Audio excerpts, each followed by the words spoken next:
Al-Alim Al-Hakim. Rabbi shrah li sadri wa yassir li amri wahlul 'uqdatam min lisani yafqahu qawli. Allahumma arzuqna fahman nabiyyin wa hifdzal mursalin wa ilhamal malaikatil muqarrabin bi rahmatika ya arhamar rahimin wa la haula wa la quwwata illa billahil aliyyil azim.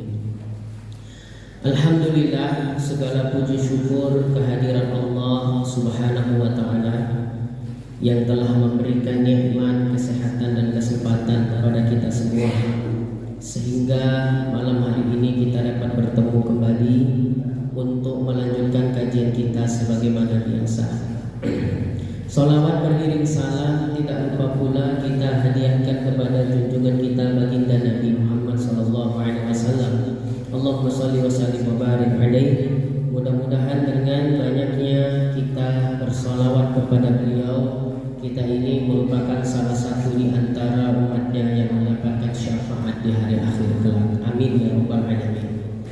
Yang saya muliakan dan saya hormati tuan-tuan guru, para ustaz, ustazah, muallim, muallimah, para jamaah, bapak ibu, hadirin wal hadirat rahimakumullah. Alhamdulillah, malam hari ini kita dapat bertemu kembali untuk melanjutkan kajian kita sebagaimana biasa. Pembahasan fikih masih seputar fikih sholat, masih dengan kitab yang sama, yaitu kitab Wasyahul Mafrah Wasbahul Falah. Namun sebelum kita bahas lanjutan daripada pembahasan kita, saya ingin menguraikan sebuah pembahasan yang sangat penting untuk kita ketahui, terkhusus saat ini menjadi polemik di tengah masyarakat kita tentang perbedaan hari raya Idul Adha. Ya, di Saudi Idul Adha-nya Sabtu, wukufnya Jumat. Masa beda di Indonesia? Kan gitu, komentar netizen ya di media-media sosial. Kita akan bahas itu dulu sebelum kita bahas pembahasan kita, lanjutan pembahasan kita. Nah, jadi ini lagi ribut masalah perbedaan hari raya Idul Adha. Di Arab Saudi hari raya Idul Adha-nya jatuh pada hari Sabtu. Ya, di mana? Di Arab Saudi. Idul Adha-nya jatuh pada hari Sabtu. Kenapa? Karena wukufnya di sana itu hari Jumat. Nah, sedangkan di Indonesia telah ditetapkan oleh Departemen Agama kita bahwasanya Idul Adha jatuh pada hari Ahad atau hari Minggu. Ya, kenapa bisa berbeda? Nah, ini polemik ya di masyarakat, mencuat ini sekarang ini. Masa ini polemik ini mencuat di masyarakat. Kenapa bisa berbeda penentuan hari raya Idul Adha? Di Arab Saudi hari Sabtu, di Indonesia hari Ahad. Telah ditetapkan oleh rapat dari Menteri Agama, Departemen Agama melalui sidang isbat yang dilaksanakan pada hari Rabu kemarin. Nah, kenapa bisa terjadi? Ini lumrah, bukan hal yang aneh. Pertama, ini lumrah bisa terjadi. Kenapa? Pertama, matlak tempat terbit hilal Arab Saudi dengan Indonesia, matlaknya itu beda. Tempat terbitnya hilal itu beda antara matlaknya Indonesia dengan Arab Saudi. Dari sisi waktu, selisih Arab Saudi dengan Indonesia saja itu udah selisih waktunya 4 jam. Ya, maka jelas matlak tempat terbitnya hilal di setiap daerah atau negara itu beda-beda. Jadi alasan pertama, matlak tempat terbitnya hilal di Indonesia dengan di Arab Saudi beda. Karena dari sisi waktu sudah beda 4 jam. Mana yang lebih dulu, kita atau mereka? Kita dulu. Yang waktu kita terlebih duluan 4 jam daripada mereka. Kalau sekarang tempat kita pukul 8:30, ya berarti mereka maghrib ini, dekat-dekat maghrib di Arab Saudi. Nah, itu alasan pertama. Ya. Alasan kedua, sidang isbat baik di Indonesia atau di Arab Saudi, sidang isbatnya sama-sama dilakukan di hari Rabu kemarin. Hari Rabu kemarin dilaksanakan sidang isbat. Karena kebetulan hari Rabu kemarin itu bertepatan dengan tanggal 29 Zulqa'dah. Nah, jadi setiap bulan pasti sidang isbat untuk menentukan kapan tanggal 1 perpindahan tanggal satunya di setiap bulan. Nah, jadi alasan kedua, sidang isbat dilakukan pada hari Rabu kemarin bertepatan dengan tanggal 29 Zulqa'dah. Sidang isbat itu bukan di Indonesia saja, negara Arab Saudi juga melakukan sidang isbat di hari Rabu, hari yang sama kemarin. Ini hari apa? Jumat ya. Berarti 2 hari yang lalu dilakukan sidang isbat. Nah, jadi Saudi melakukan sidang isbat, Indonesia juga melakukan sidang isbat di hari yang sama, yaitu hari Rabu bertepatan dengan tanggal 29 Zulqa'dah.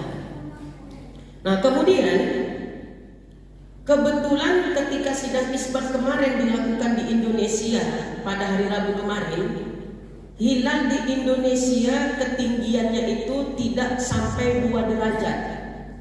Karena syaratnya harus 3 derajat. Kalau di bawah 3 derajat itu dianggap belum nampak hilal. Ya. Tapi kalau pakai teleskop kan nampak, Ustaz. Perintah Nabi bukan pakai teleskop tapi dengan mata telanjang. Ya, langsung dengan mata, tidak pakai alat bantu. Boleh pakai teleskop tapi itu bukan menjadi patokan untuk memastikan di mana posisi hilal anak bulan, maka digunakan teleskop. Nah, tapi kalau terlihat hilal dari teleskop, kemudian dari menggunakan mata telanjang hilal tak nampak, maka yang diterima adalah mata telanjang tadi, dianggap hilal itu tidak terlihat. Jadi kebetulan hari Rabu kemarin, waktu sidang isbat dilaksanakan, ketinggian hilal di Indonesia tidak sampai 2 derajat.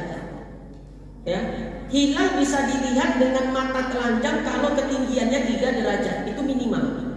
Berarti dianggap hilal pada waktu itu tidak terlihat, tidak nampak. Maka di Indonesia ditetapkanlah 1 Zulhijjahnya jatuh pada hari ini, Jumat. Dan pada hari Kamis itu dianggap, ya, pada hari Kamis itu adalah tanggal 30 Zulqa'dah. Kenapa? Hilalnya tak nampak. Karena hilal tidak terlihat, ketinggiannya hanya 2 derajat, belum memenuhi syarat, maka ditetapkanlah di Indonesia jatuh 1 Zulhijjah adalah di hari Jumat ini. Makanya kita hari rayanya hari Minggu. Jelas ya? Ternyata di Arab Saudi waktu dilakukan pengamatan hilal, ya kalau kita namanya sidang isbat di sini, ternyata di hari Rabu kemarin di Arab Saudi hilalnya nampak. Jelas gitu ya? Hilalnya terlihat dengan ketinggian yang telah disepakati oleh ulama-ulama di sana.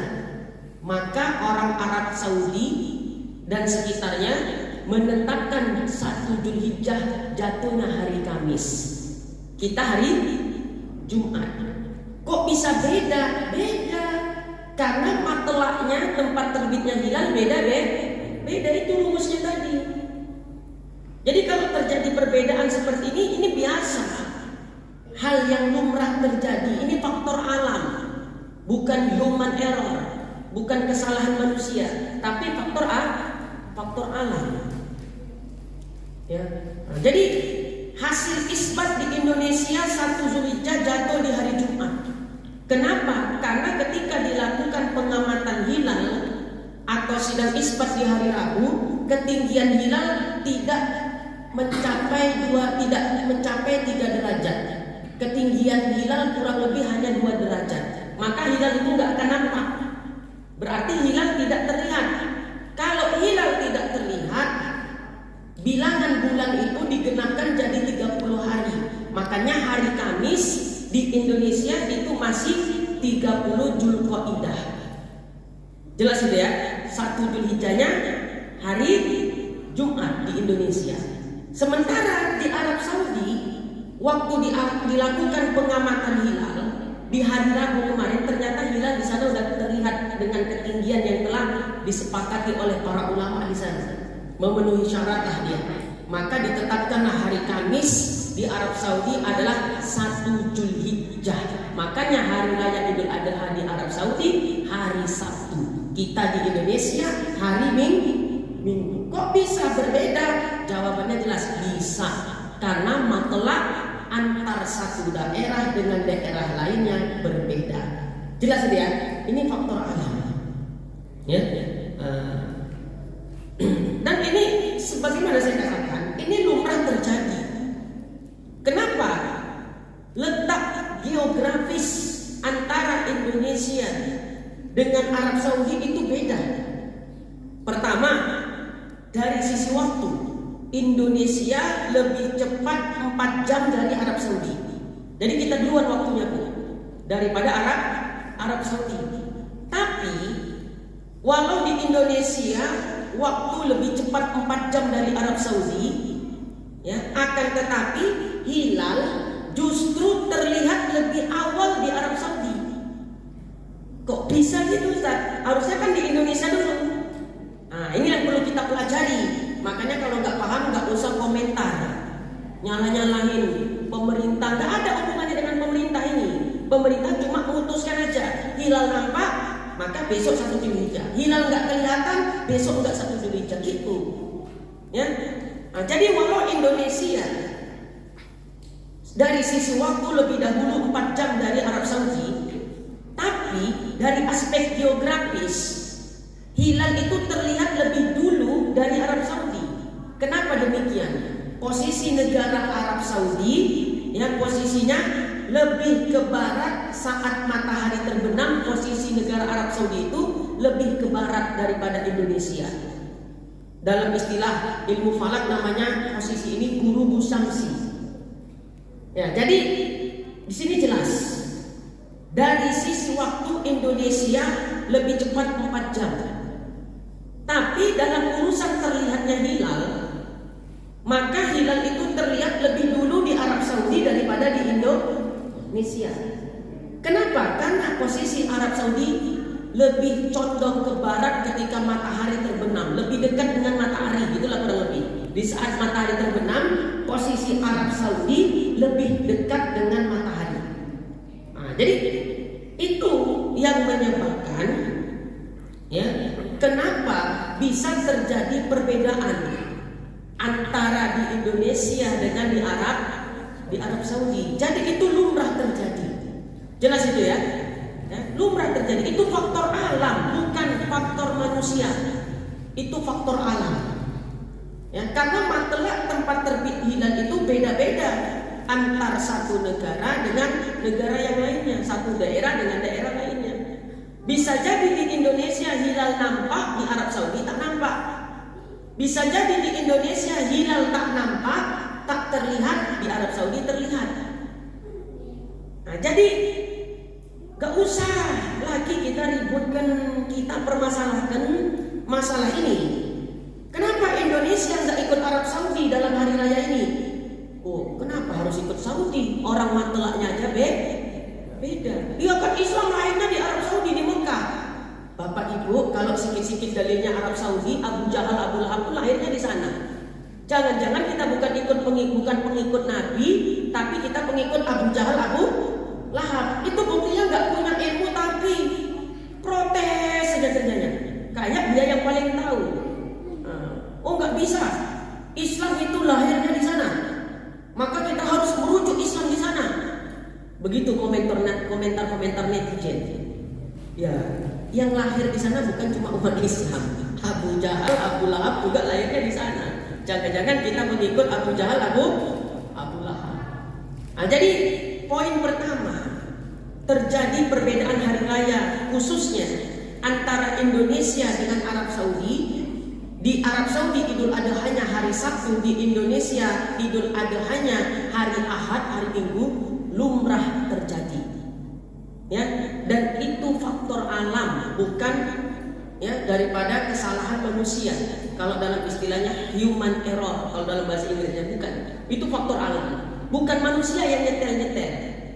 Ya itu tadi, kenapa matlak tempat terbitnya hilal itu beda. Mau presidennya Jokowi, mau siapa, nggak ada urusan sama matlak. Jangan gara-gara saya bilang ini kayaknya Ustadz ini pro ke Jokowi, nggak ada urusan presiden dalam urusan hilal. Ya, nah, jadi kita harus cerdas berkomentar, harus cerdas, jangan ikut-ikut yang nggak jelas. Oke, kalau kesalahan ini terjadi dari orang awam mungkin dimaklumi. Ini kadang yang ngompor-ngompori, yang memprovokasi justru ya bukan orang-orang biasa. Nah, ini yang harus kita waspadai. Nah, jadi kesimpulannya jelas, terjadi perbedaan penetapan hari raya, apakah Idul Fitri atau Idul Adha, itu lumrah terjadi. Kenapa? Karena matlak tempat terbitnya hilal Indonesia dengan Arab Saudi itu beda. Dan perlu kita ketahui bersama, di zaman sahabat itu pernah terjadi perbedaan di dalam penetapan hari raya. Di zaman siapa? Di zaman sahabat. Ya, di zamannya sahabat radhiyallahu anhum pernah terjadi perbedaan hari raya antara Syam dengan Madinah. Syam itu meliputi negara Syria atau Suriah sekarang, ya, dengan Madinah. Berbeda. Ya, Madinah hari raya duluan misalnya, Syam belakangan, satu hari berikutnya. Ini terjadi di masa Nabi. Padahal letaknya Syam dengan Madinah itu dekat. Tapi pernah terjadi perbedaan hari raya di masa sahabat. Tapi sahabat itu pinter-pinter. Jadi walau beda hari raya nggak komplain kayak kita sekarang. Kok bisa beda hari raya? Saudi Idul Adha Sabtu, kenapa kita Minggu? Wah, inilah jangan-jangan disusupi komunis. Apa urusan PKI komunis sama hari raya? Ya cerdaslah jadi manusia, cerdas di dalam berkomentar. Jangan yang kita nggak punya ilmunya kita komentari seolah-olah kita paling ngerti. Ya itu saya katakan tadi. Ya, di masa sahabat pernah terjadi perbedaan hari raya antara Syam dengan Madinah. Padahal Syam dengan Madinah itu dekat. Nggak kayak Indonesia dengan Saudi, jauh jaraknya. Ya.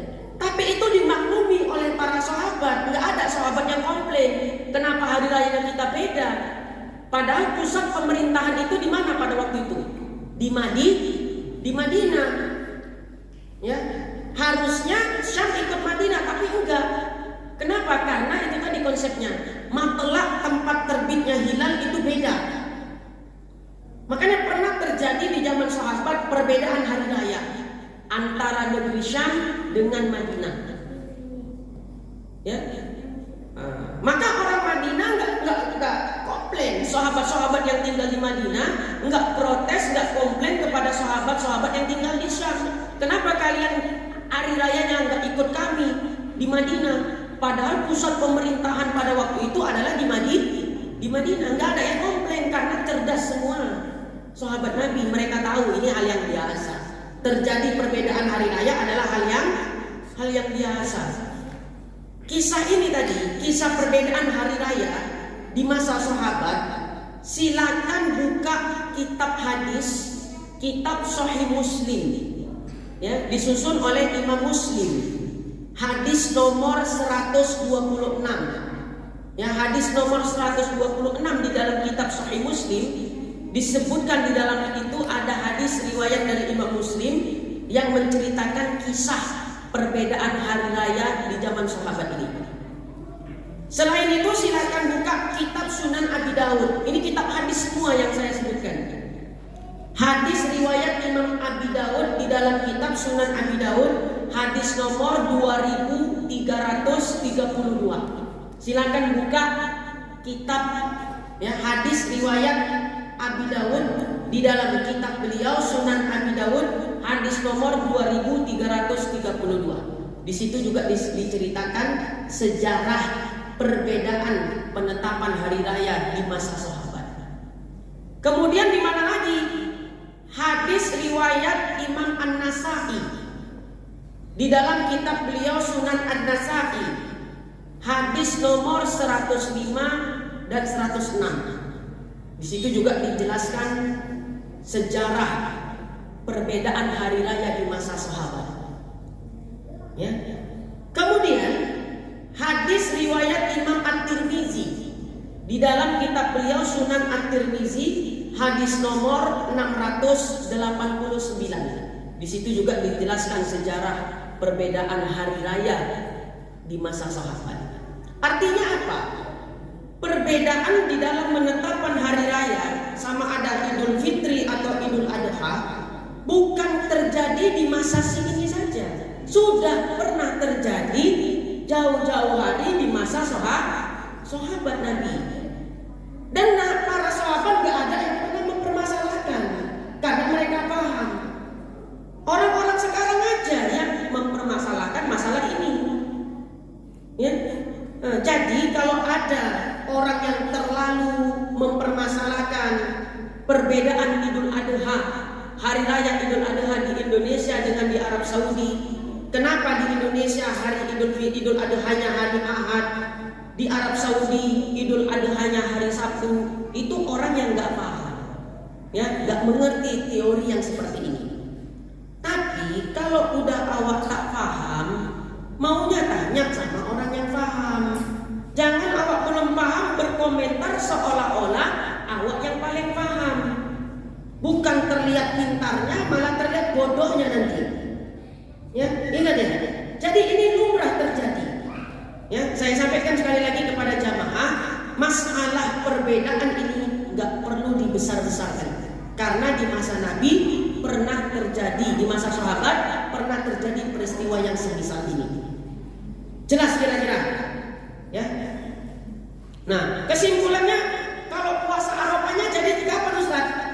Untuk orang Arab Saudi, puasa Arafahnya mereka di hari Jumat. Karena Idul Adha-nya hari Sabtu. Ya. Jadi mereka di sana puasa Arafahnya di hari Jumat, karena wukuf di Arafah itu hari Jumat. Di Indonesia kapan puasa Arafahnya? Ya hari Sabtu. 9 Dzulhijjahnya adalah hari Sabtu. Ya hari Sabtu kita puasa Arafahnya. Ya. Oh enggak, puasa itu karena wukufnya. Wukufnya di Arafah itu hari Jumat. Jadi puasa Arafahnya hari Jumat, bukan hari Sabtu. Oke, gini. Kalau kita puasa Arafahnya di sini karena wukufnya di Saudi, kapan wukuf di sana? Di situ kita puasa Arafah, kata mereka. Coba bayangkan, seandainya Arab Saudi dikuasai Israel, ya, nggak ada lah wukuf di Arafah, jadi nggak puasa kita di sini. Ngerti maksudnya ya?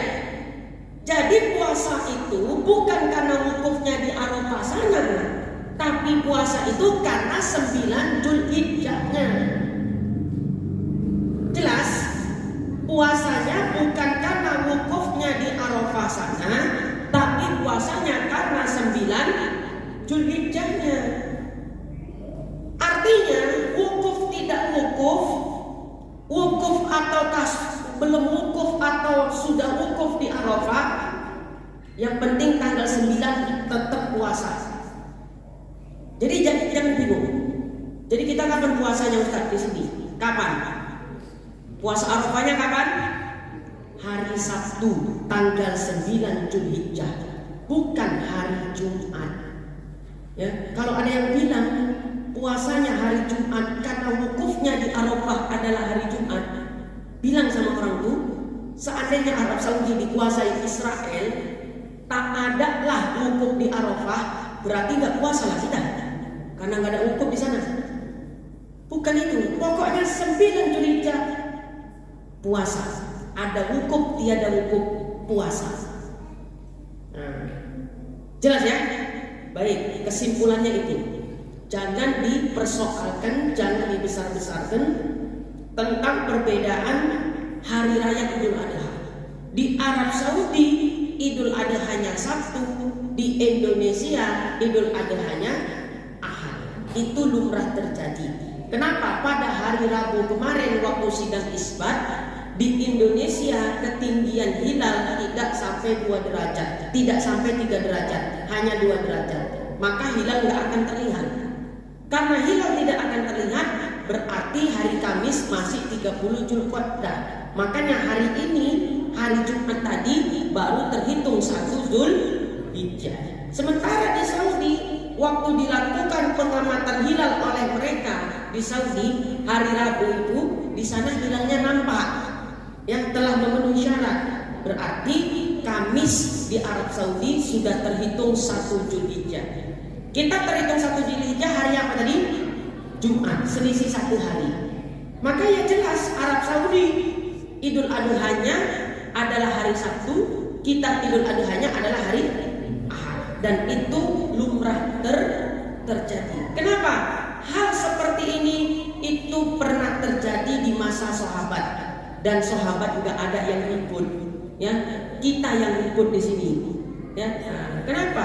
Karena kita nggak paham, ya. Tapi itu tadi sesalnya yang saya sesalkan itu, udah nggak paham, kalau komentar macam dia yang paling paham, ya. Baik, udah cukup itu ya. Masuk kitab pembahasan kita yang aslinya, yang sebenarnya, buka kitabnya. Jadi sudah sangat jelas sekali, ya, bahwasanya kita Idul Adha di hari Ahad, tetap 10 Zulhijjah, ya. Puasanya di hari Sabtu. Kalau ada yang puasanya di sini di hari Jumat, suruh tinggal di Arab Saudi. Jelas. Ya, kalau di sini ada yang puasanya Jumat, suruh tinggal di Arab Saudi, jangan di Jaharul. Nah, itu dia. Macam-macam aja. Ya. Kalau nggak tahu, tanya orang yang tahu, tanya guru, tanya ulama, ya. Jangan komentar-komentar berbicara seolah-olah dia yang paling tahu. Perasaan dia udah pinter kali, gitu kan, bisa komentar kayak gitu. Coba lah kau pikir, aneh kan? Kenapa bang?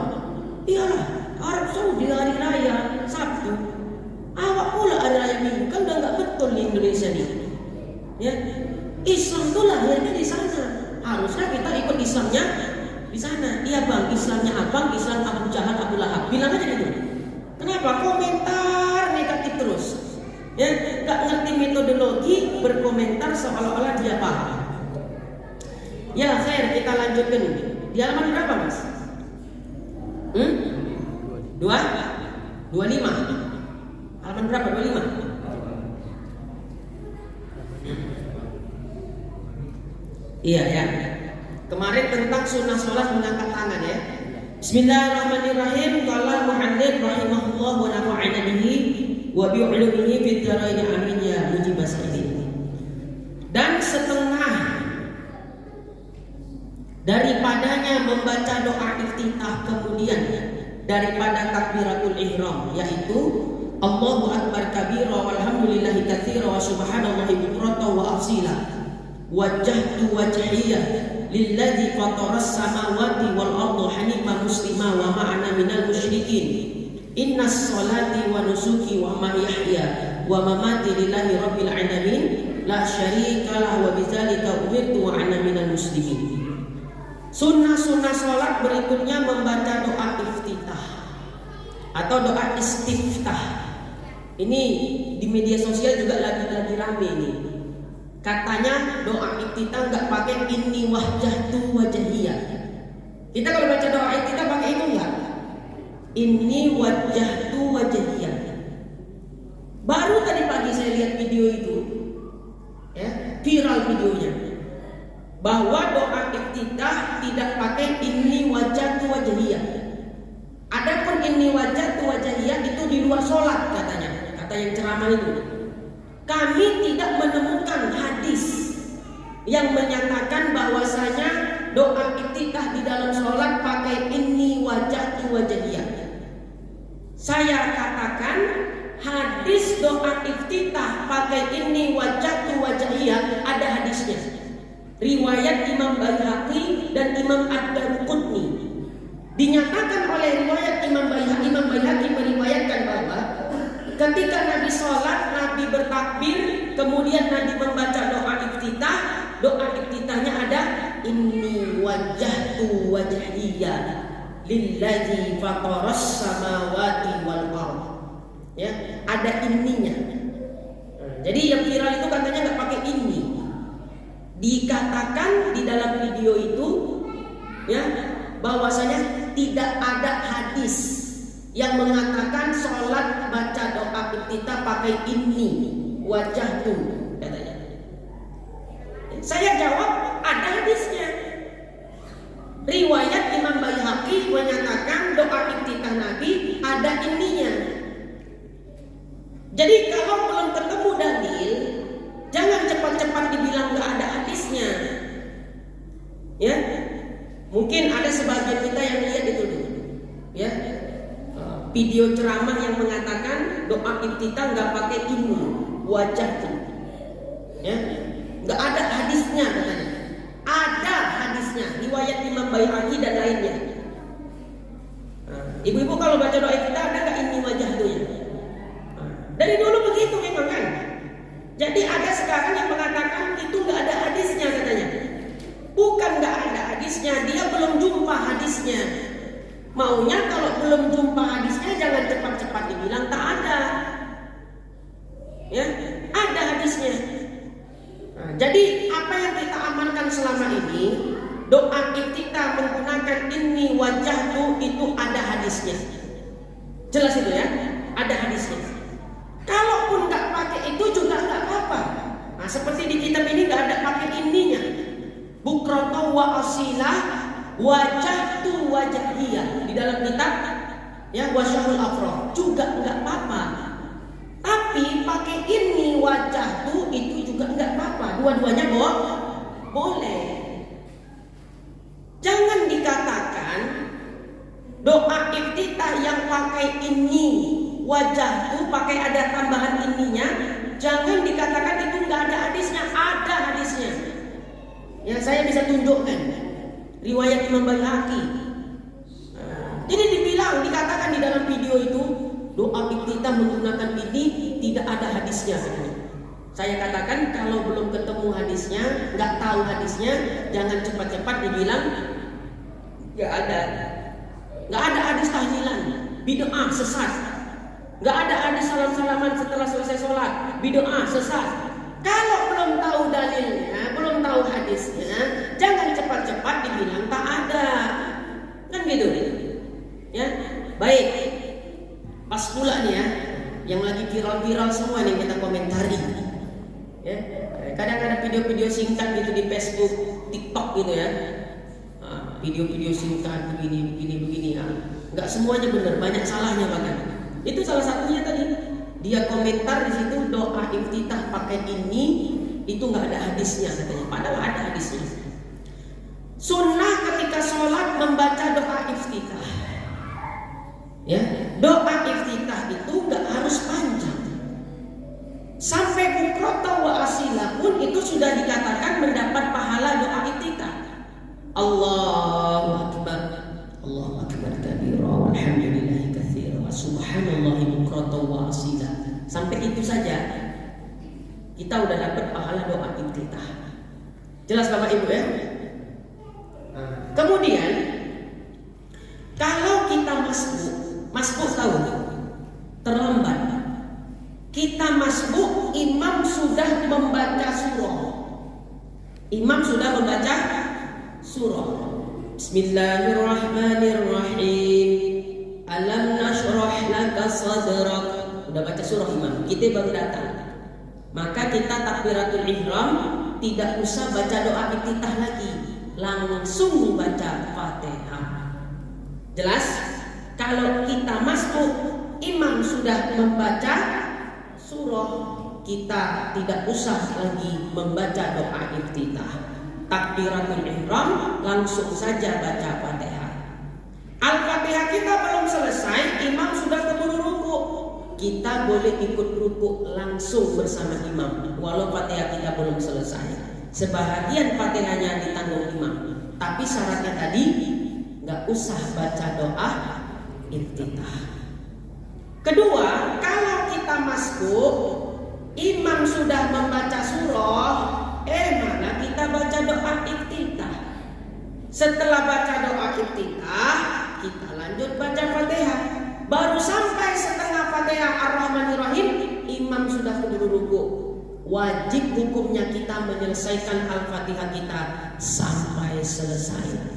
Jelas, wajib menyelesaikan Al-Fatihahnya sampai selesai. Gak boleh dia ruku bersama imam.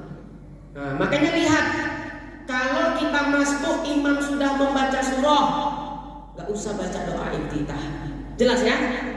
Langsung baca Fatihah. Baru setengah Fatihah kita dapat, imam sudah ruku, kita boleh ikut ruku bersama imam walau Fatihah kita belum selesai. Tapi syaratnya tadi jangan baca Fatihah. Jangan baca iftitah. Nah, kalau sholat zuhur sir, bagaimana Ustaz? Kita kan nggak ngerti. Kita masbuk imam lagi baca Fatihah atau lagi baca surah. Kalau sholat sir, zuhur asar kita masbuk, maka takbiratul ihram langsung Fatihah saja, ya, untuk menjaga-jaga. Nah, baik. Kemudian, kalau kita masbuk, imam sedang membaca Al-Fatihah, maka kita masih disunahkan untuk membaca doa kita. Ya, imam lagi baca Fatihah, misalnya udah sampai ayat iyyaka na'budu wa iyyaka nasta'in, baru kita masuk. Imamnya lagi baca apa tadi? Fatihah. Maka kita masih disunahkan untuk baca doa iftitah. Allahu Akbar. Imam baca Fatihah kan? Kita baca doa iftitah. Nggak sampai selesai, sampai bukrata wa asilah pun tak mengapa. Yang penting sudah dapat kesunahan membaca doa iftitah. Kemudian apalagi? Ketika sholat, begitu takbiratul ihram, dia lupa baca doa iftitah, terbacanya Fatihah langsung. Allahu Akbar. Bismillahirrahmanirrahim. Aku belum baca doa iftitah, gitu. Ya, maka lanjutkan aja Fatihahnya. Lanjutkan Fatihahnya, nggak perlu berhenti membaca Fatihah gara-gara untuk membaca doa iftitah. Apalagi yang perlu diperhatikan, Bapak Ibu, ketika membaca doa iftitah ini, bibir harus bergerak. Ingat, semua bacaan-bacaan sholat, sama ada bacaan wajib atau bacaan sunnah, ketika melakukannya wajib menggerakkan bibir dan memperdengarkan suara pada telinganya sendiri. Jadi waktu membaca doa iftitah, gerakan bibirnya, perdengarkan suara ke telinga sendiri.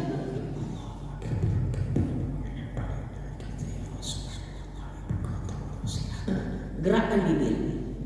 Kalau ibu baca doa iftitah bibir tak bergerak, sedih fardhu maghrib makmuman itu Allahu Akbar. Waktu baca doa iftitah bibir tak bergerak, bacanya di dalam hati, maka doa iftitahnya dianggap tidak sah. Ibu nggak dapat pahala membaca doa iftitah. Pokoknya semua bacaan sholat kan ada bacaan wajib, ada bacaan sunnah. Bacaan wajib seperti apa? Takbiratul ihram. Jadi ketika ibu takbir, Allahu Akbar, gerakkan bibir. Kalau ketika takbir bibir tidak bergerak, maka takbiratul ihramnya tidak sah. Takbiratul ihram itu wajib, maka sholatnya bisa tidak sah. Setelah takbiratul ihram baca apa? Baca doa iftitah. Gerakkan bibir ketika baca doa iftitah. Setelah baca doa iftitah baca apa? Baca Al-Fatihah. Gerakkan bibir ketika baca Fatihah. Kalau di dalam hati nggak sah. Setelah baca Fatihah baca apa? Baca surah. Gerakkan bibir. Pokoknya bacaan-bacaan sholat gerakkan bibir. Ketika ruku baca apa? Subhana rabbiyal azim. Bacaan subhana rabbiyal azim wa bihamdi bacaan wajib apa bacaan sunnah? Bacaan sunnah. Ya. Ketika membaca subhana rabbiyal azim wa bihamdi, gerakkan juga bibir itu. Kalau ketika membaca bibirnya tak bergerak, dia nggak dapat pahala membaca tasbih ketika rukuk. Pokoknya semua yang berhubungan dengan membaca, gerakkan bibir. Kalau di dalam hati, maka tidak sah. Seperti doa iftitah tadi, waktu baca doa iftitah gerakkan bibir. Nah, begitu. Ya, karena pakai mic kedengeran dia kan.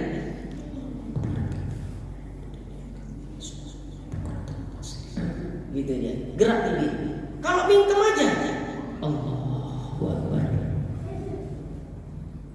Nah, itu ya, nggak dapat pahala dia, ya, nggak dapat pahala. Paham bu? Jadi itu doa iftitah. Pakai ini nggak Ustaz?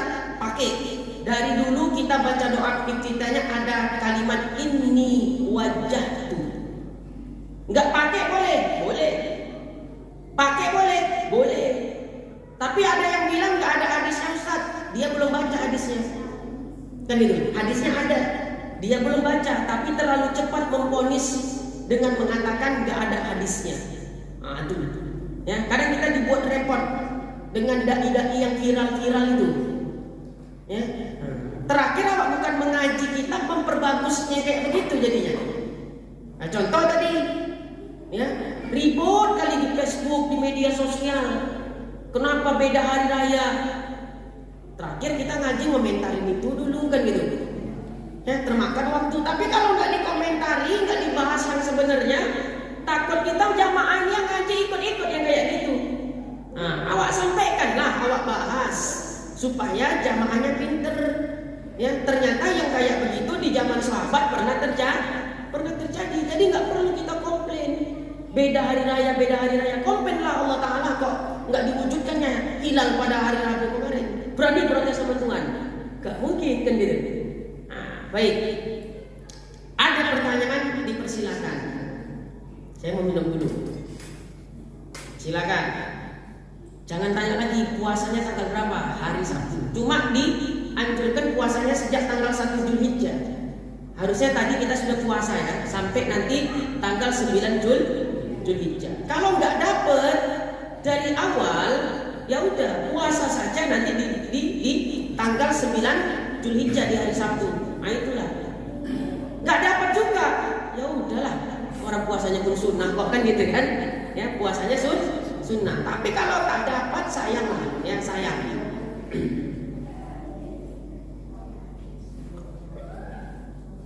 Silakan. Ada pertanyaan ibu-ibu? Iya.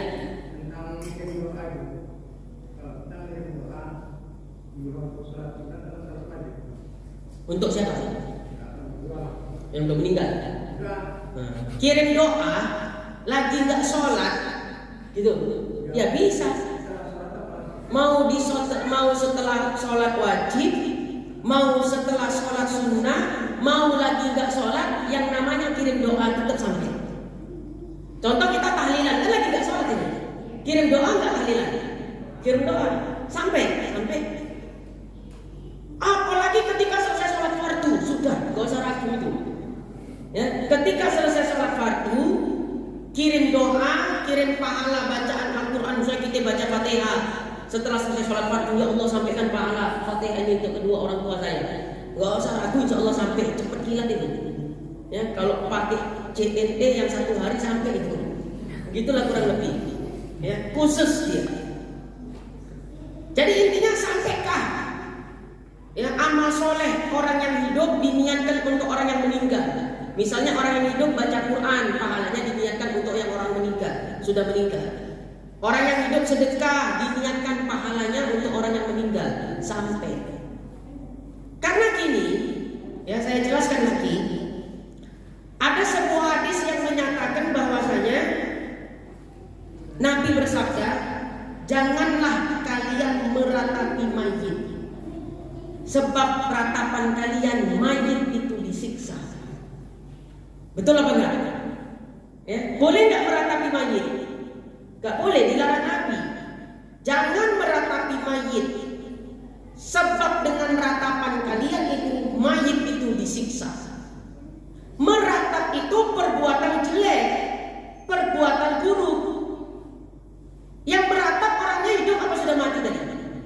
orang hidup, meratap, melakukan perbuatan buruk, mayit bisa disiksa gara-gara perbuatan buruknya orang yang hidup. Masa perbuatan baik, kita sedekah, kita baca Fatihah, untuk orang yang meninggal dibilang gak sampai doanya? Gak adil lah Allah Ta'ala. Untuk yang meratap, yang buruk, mayat bisa disiksa, berarti kan sampai perbuatan buruk orang hidup kepada orang yang mati. Masa kita sedekah, Pak, ini lagi bangun menara gitu ya, ada rezeki saya 1 juta rupiah, ini saya sedekahkan untuk pembangunan menara Masjid Al-Ansor, pahalanya saya niatkan untuk orang tua yang sudah meninggal dunia. Oh, nggak sampai ini Pak. Ya, pahalanya nggak sampai katanya. Ya, perbuatan buruk aja mayit bisa disiksa, masa perbuatan baik masa nggak sampai?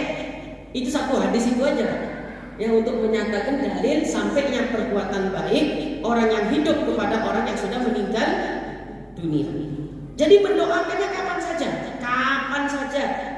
Mau ketika selesai sholat wajib, mau setelah selesai sholat sunnah, ya, mau lagi nggak sholat, doakan orang tua yang sudah meninggal sampai semuanya.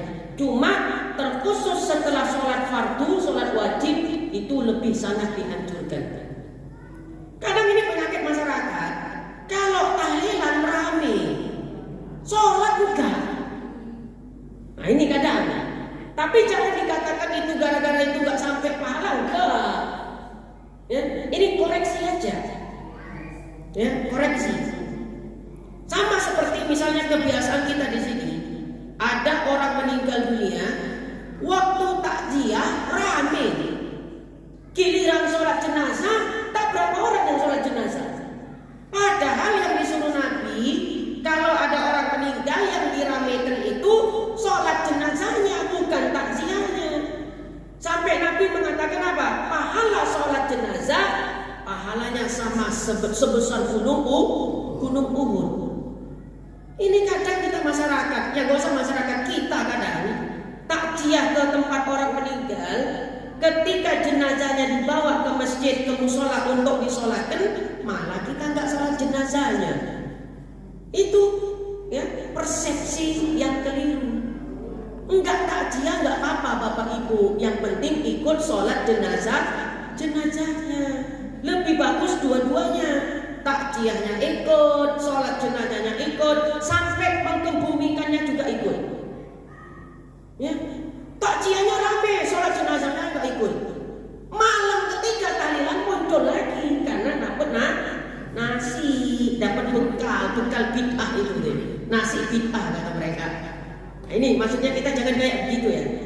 Ya, yang harus kita kejar adalah sholat jenazahnya, bukan takziahnya. Kalau nggak sempat takziah nggak apa-apa, yang penting jangan sampai nggak sholat jenazah. Ya, oh fadilahnya luar biasa. Nah ini macam-macam, banyak koreksi-koreksi. Kadang nanti meninggalnya sore asar, bisa nanti dikebumikannya asar lagi. Cuma gara-gara apa? Saudaranya belum nyampe. Ya Allah ya Allah. Kapan-kapan kita bahas bab jenazah ya, biar ngerti. Jadi nggak harus begitu. Sholat jenazah itu ada dua macam. Sholat jenazah hadir dengan sholat jenazah goib. Goib itu berarti jenazahnya nggak di depan kita. Sholat jenazah hadir terbagi dua lagi. Jenazahnya yang belum ditanam dan jenazah yang sudah ditanam. Jenazah yang belum ditanam itulah sholat jenazah hadir yang biasa kita lakukan. Dibawa jenazahnya ke masjid dan itu. Jenazahnya ada nggak di situ? Ada. Udah ditanam? Belum. Itu namanya sholat jenazah hadir yang jenazahnya masih ya ada, belum dikebumikan.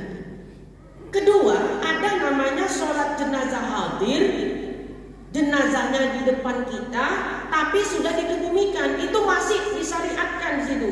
Masih boleh sholat jenazah seperti itu. Nabi pernah melakukan itu. Ada seorang sahabat perempuan meninggal dunia, nenek-nenek tukang bersihkan masjid. Ya sudah 3 hari, nenek-nenek itu nggak dilihat Nabi. Nabi nanya ke para sahabat, wahai sahabat, kemana nenek-nenek yang biasa bersihkan masjid? Sahabat menjawab, ya Rasulullah, nenek-nenek itu sudah meninggal dunia. Udah meninggal dunia. Sudah meninggal, kata Nabi. Iya, kapan meninggalnya? 3 hari yang lalu ya Rasulullah. Rasul marah.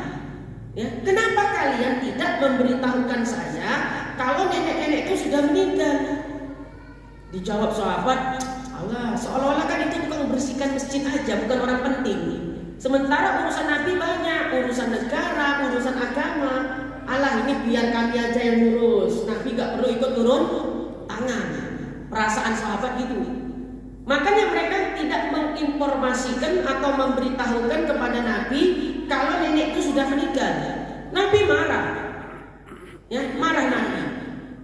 Asal kalian tahu, ya, jarak orang yang suka membersihkan masjid denganku, jaraknya di surga seperti ini, dekat sekali. Jadi walau itu nenek tukang bersihkan masjid, kalian jangan sepele, gitu ya. Ya, jangan sepele sama orang kayak begitu.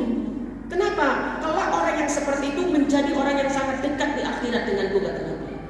Walhasil Nabi nanya ke para sahabat, di mana dikebumikan? Antarkan saya ke kuburannya.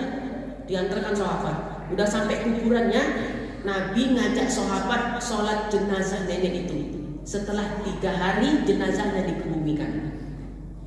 Jadi jangan gara-gara alasan nunggu saudara, jenazahnya lama kali dikebumikan. Cepat aja dikebumikan. Kalau nanti dia saudaranya mau ikut sholat jenazah, ya udah datang ke kuburnya, sholat jenazah di kuburnya. Kayak mana sholatnya Ustaz? Sholat jenazah gimana? Ya kayak gitu sholatnya. Jangan nanti awak sholat di atas kuburan, rukuk, sujud. Itu viral itu kayak gitu nanti. Ya, jadi itu boleh. Cuma ini jarang orang tahu nih. Ibu-ibu misalnya entah dari luar kota begitu ya, balik ke kampung lagi, dapat kabar tetangga ibu meninggal.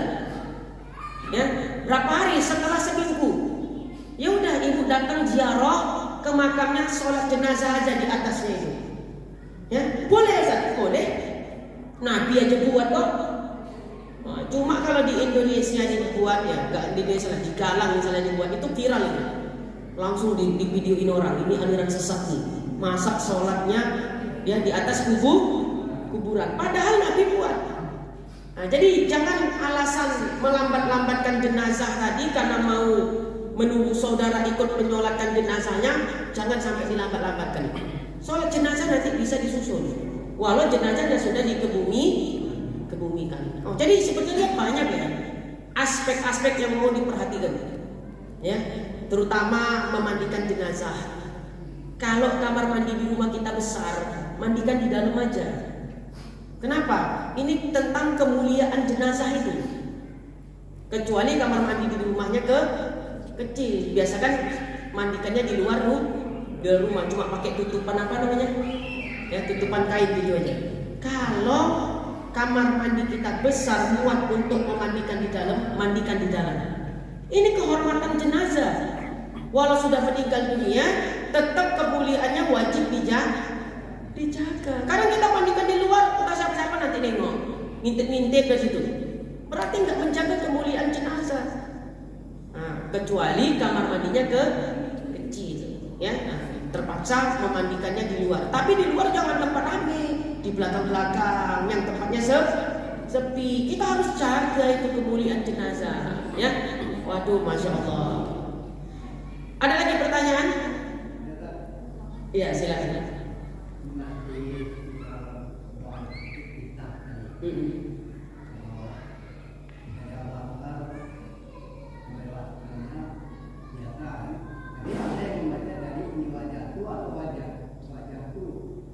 Oh, dari wajah tuh nggak pakai Allahu Akbar, boleh?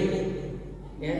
Ada yang mengatakan cukup inna sholati wa nusuki wa mahyaya gitu kan. Jadi teks doa iftitah tuh banyak dalilnya. Jadi yang mau doa iftitah Allahu Akbar kabiro ya silakan. Mau yang doa iftitahnya Allahumma ba'id, silakan. Mau yang wajah tu wajahiyah, silakan.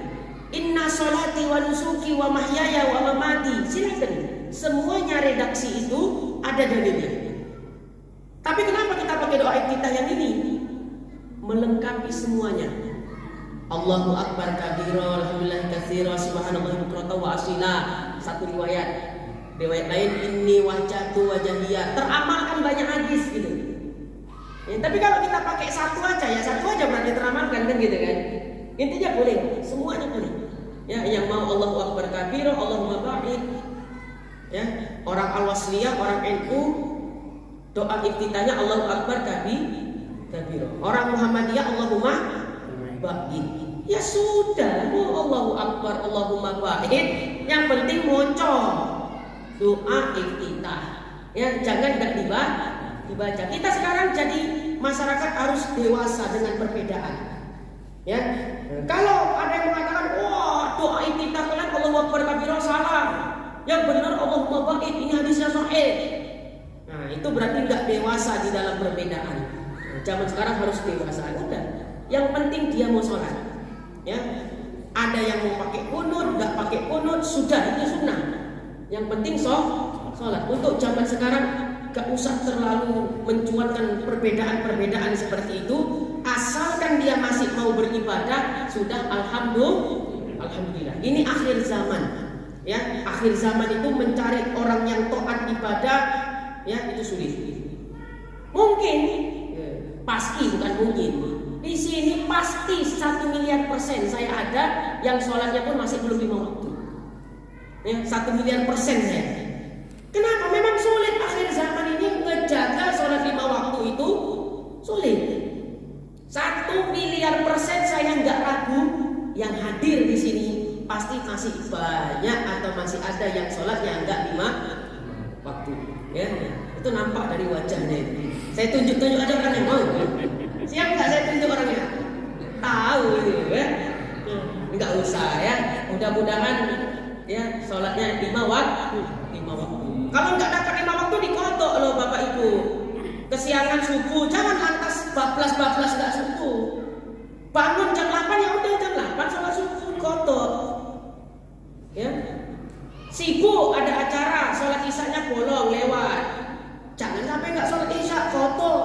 Cuma jangan alasan gini. Udahlah aku nggak usah sholat isya kodok aja nanti berdosa itu. Ada orang kadang kayak begitu. Kodok aja katanya. Kayaknya seolah-olah gampang aja enggak. Ya, berdosa seperti itu. Ya, berdosa. Cuma kalau kelewatan jangan sampai enggak dikerjakan. Seperti sholat subuh, bangun kesiangan. Jam berapa bangun? Jam 9. Ya udah jam 9 sholat subuh. Ya, kalau sekali-sekali kesiangan ya wajar. Kalau tiap hari kesiangan enggak wajar. Itu tadi saya katakan 1 miliar % di sini ada yang sholatnya belum 5 waktu. Makanya udahlah, berbesar hatilah kita, dewasalah kita terhadap perbedaan. Ya, yang mau doa iftitah Allahumma baik, silakan. Yang mau Allahu akbar kabira, silakan. Yang mau sholat subuh pakai kunut, silakan. Yang enggak mau pakai kunut, silakan. Yang mau sujudnya tangan dulu turun. Kalau kita mana dulu turun? Lutut dulu. Udah silakan. Yang penting kalau masih sholat, udah selesai itu. Ya, yang penting masih sholat. Arah kiblatnya sama, kan gitu. Kecuali awak ngadep sana dia ngadep sana, itu lapor ke MUI, ya. Aliran sesat. Sudah, kita dewasa zaman sekarang, ya. Biar ibadah dengan dalilnya masing-masing.